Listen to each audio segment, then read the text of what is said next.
Donc là, on a ça. Alors là, maintenant, qu'est-ce qu'on fait avec ça? On a des particules qui bougent, qui rebondissent, qui ont des teintes, etc. Je pense que là, ce que je vais faire, je vais les remettre un peu plus petites. OK? Parce que là, ils sont un peu grosses. Donc, allons-y pour 6. OK? Voilà. Ah, OK. Il me remet mon écran ici. Et aussi, je vais les remettre opaques Ouais. pour qu'on voit 100% opaque.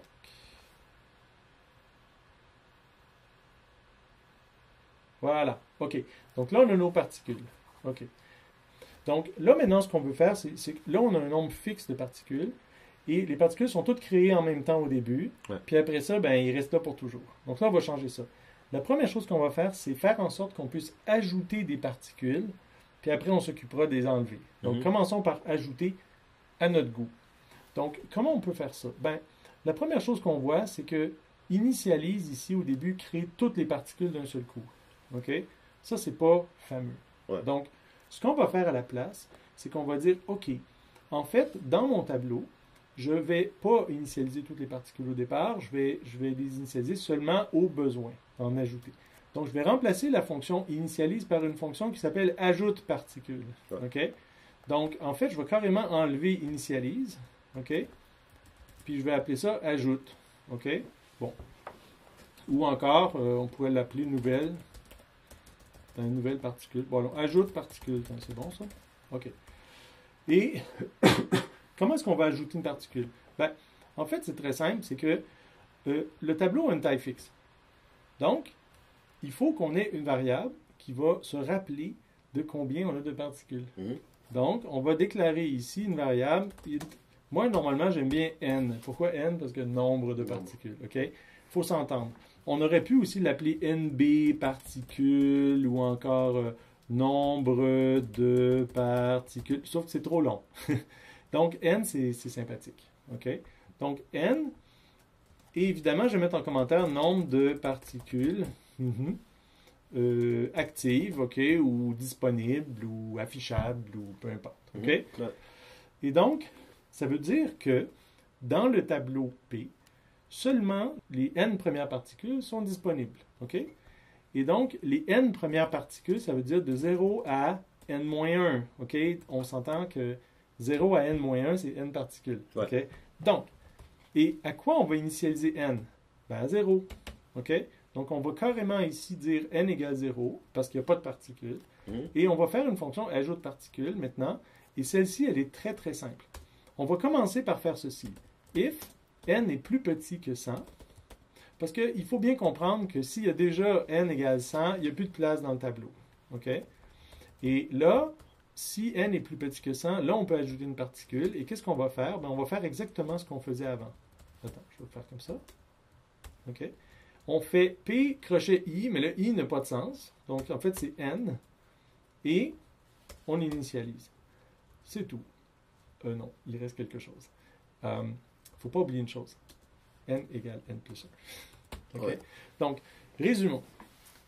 Si j'ai n particules déjà dans mon tableau, la position où je dois ajouter une nouvelle particule, c'est n.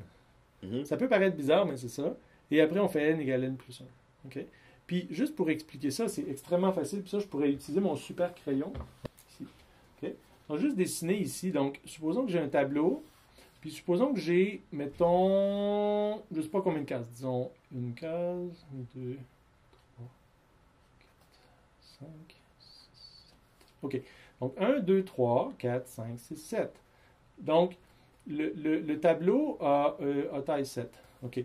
Mais les cases elles-mêmes sont numérotées 0, 1, 2, 3, 4, 5, 6. Pas 7, 6. Maintenant, supposons qu'au début, n égale 0. OK? Bien, si n est égal à 0, ça veut dire qu'il n'y a rien dans mon tableau d'intéressant. C'est vide. Et donc, si j'ajoute une particule à la position P crochet n, hein? Mais ça, c'est la même chose que P crochet 0, évidemment, là. Et c'est ici. OK? Et donc, je vais mettre ma nouvelle particule ici. Et après, je vais faire n est égal à 1. OK? Et une fois que n va être égal à 1, on est d'accord, il y a un élément dans le tableau, mais on voit bien que le prochain élément où il faut ajouter quelque chose, c'est l'élément 1, c'est-à-dire l'élément n. OK? Et on fait ça comme ça sans arrêt. Et éventuellement, donc supposons que j'en ai mis ici comme ça. On voit que n ici devrait être égal à 4, hein, parce qu'il y a 4 éléments. Et la prochaine case où on met quelque chose, c'est la case numéro 4. C'est bon? C'est simple. C'est super simple. Et à la fin, quand on a rempli toutes les cases, ben, n est égal à 7. Et donc, quand n égale 7, qui est la taille du tableau, ben, c'est fini. On ne peut plus rien ajouter. C'est bon? Ouais. OK. Fait qu'on recommence, je veux dire, on recule. Donc, on y va ici. On fait n égale 100. Donc, si n est plus petit que 100, on ajoute notre particule et on est content. Maintenant, là, pour déplacer tout, ben là, attention. Maintenant, il n'y a pas 100 éléments nécessairement dans le tableau, il y en a n. Donc, on doit mettre à jour ici le déplace tout et le affiche tout. OK? Donc, ce n'est plus 100, c'est n. Ça semble logique. OK? Maintenant, il n'y a plus de fonction initialise. Donc, ben, il n'y en a plus. Il n'y en a plus. C'est fini. Pourquoi? Parce qu'évidemment, il y a 0 élément dans le tableau. Il n'y a rien à faire. Par contre, quand on dessine, ben là, évidemment, si je le fais rouler, ça va être vide. OK? Donc là, ici, ce qu'on va faire, c'est ceci. On va faire if, et là, on va se donner une condition pour faire apparaître une particule. Moi, je suggère quelque chose comme random, 0 à 1, est plus petit que 0.01.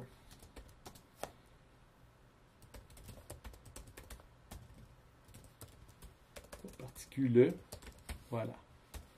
OK, donc si on regarde, qu'est-ce qui se passe?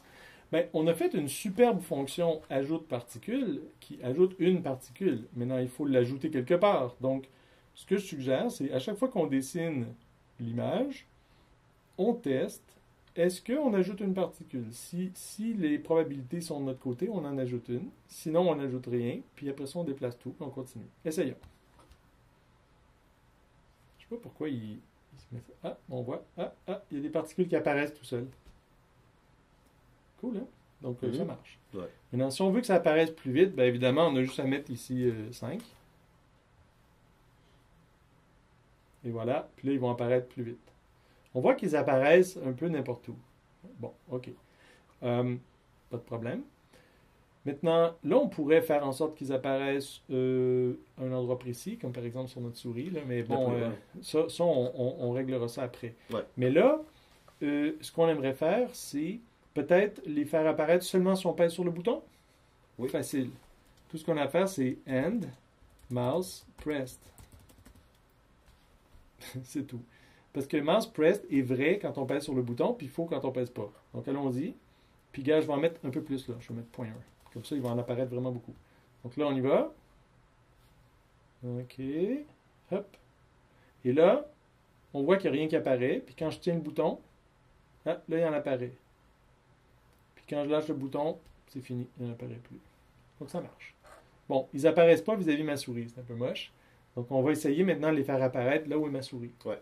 Mais comment on va faire ça? Ah! Ça, c'est compliqué parce que présentement, quand on ajoute une particule, on ne peut pas lui dire où l'ajouter. C'est pas grave. Ce qu'on va faire, c'est ceci. Ajoute particule, on va lui ajouter un paramètre. Et le paramètre, ça va être la position où on veut notre particule. De X et de Y. Donc, mouse X, puis mouse Y. Enfin, comme ça, là, on va l'ajouter à la position de la souris.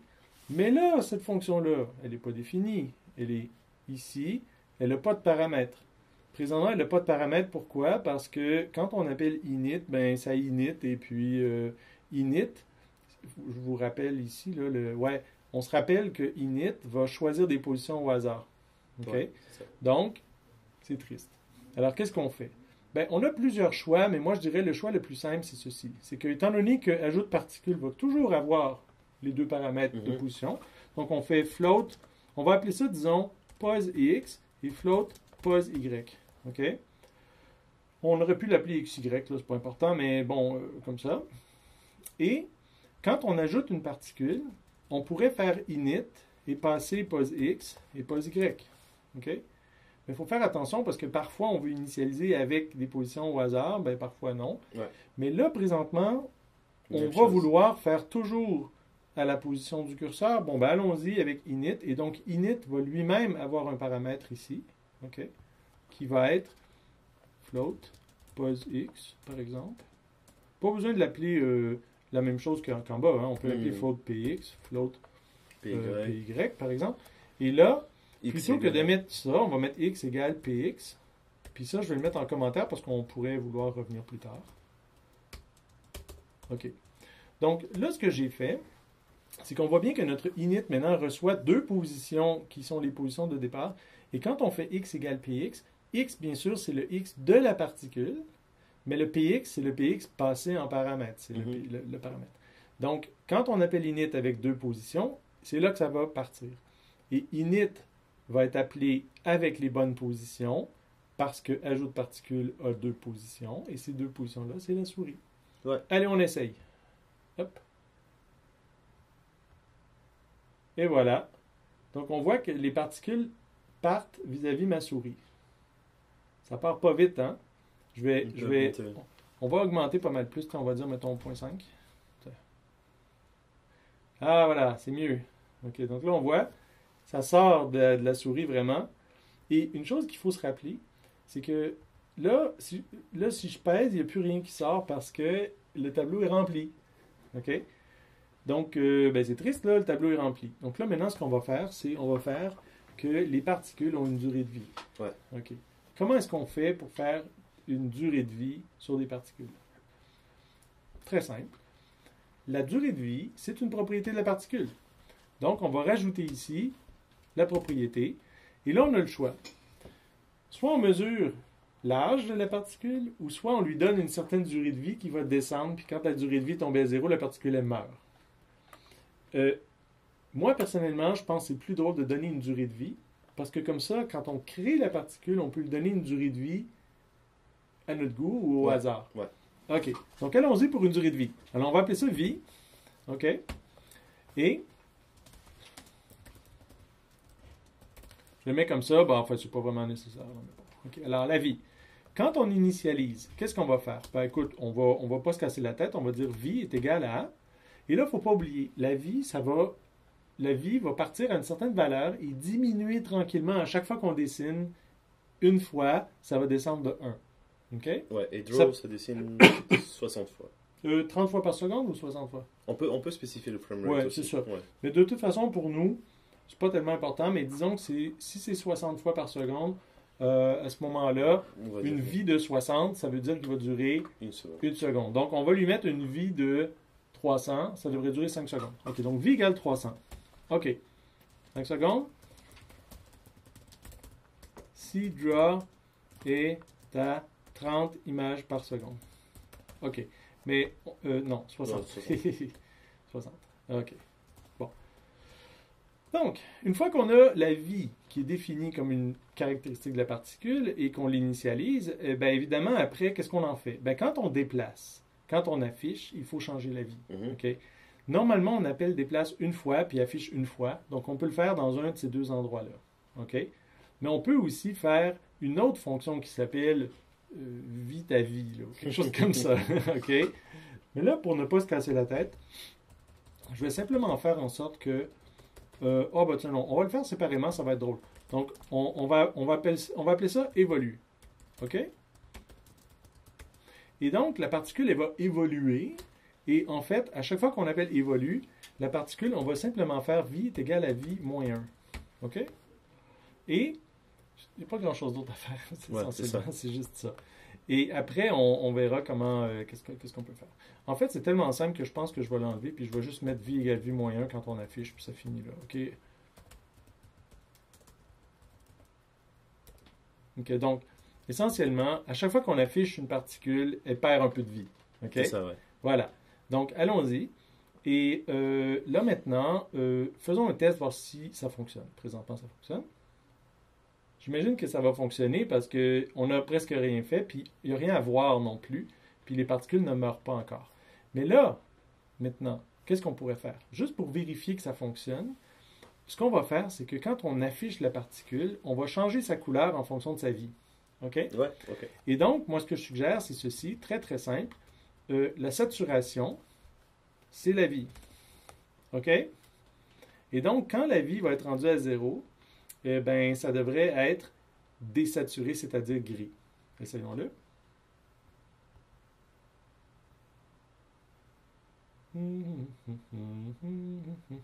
Oh, et voilà, mes particules se sont désaturées. Donc, on voit qu'ils ont évolué, ils ont perdu leur couleur à mesure qu'ils ont vécu. OK. Mais, on pourrait faire plus que ça. On pourrait aussi diminuer l'intensité en plus. OK? Vie. On pourrait mettre la vie comme ça. Ou encore, on peut les laisser blanches, mais on peut changer l'opacité. Puis mettre la vie dans l'opacité. Voyons voir ce que ça donne.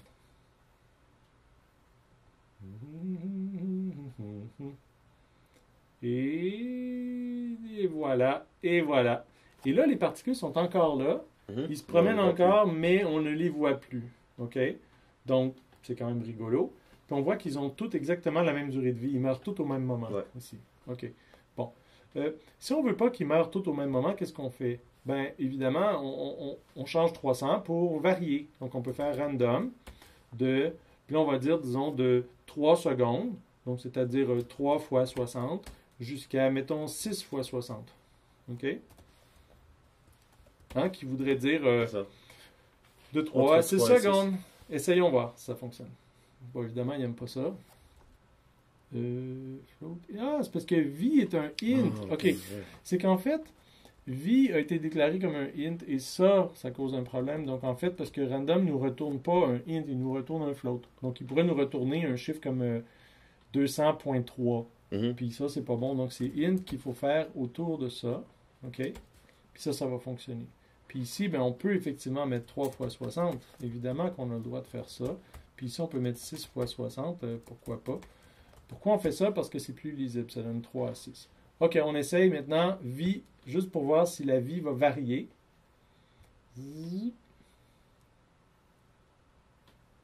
Ah oui, on voit qu'il ne meurt pas tout en même temps. Ouais. Donc, ça, c'est sympathique. C'est plus sympathique. OK. Mais là, si je pèse sur la souris, il n'y a plus moyen d'en créer parce que les particules sont pas vraiment mortes. OK. Donc là, maintenant, la question c'est, oui, mais OK. Qu'est-ce qu'on fait une fois qu'une particule est morte?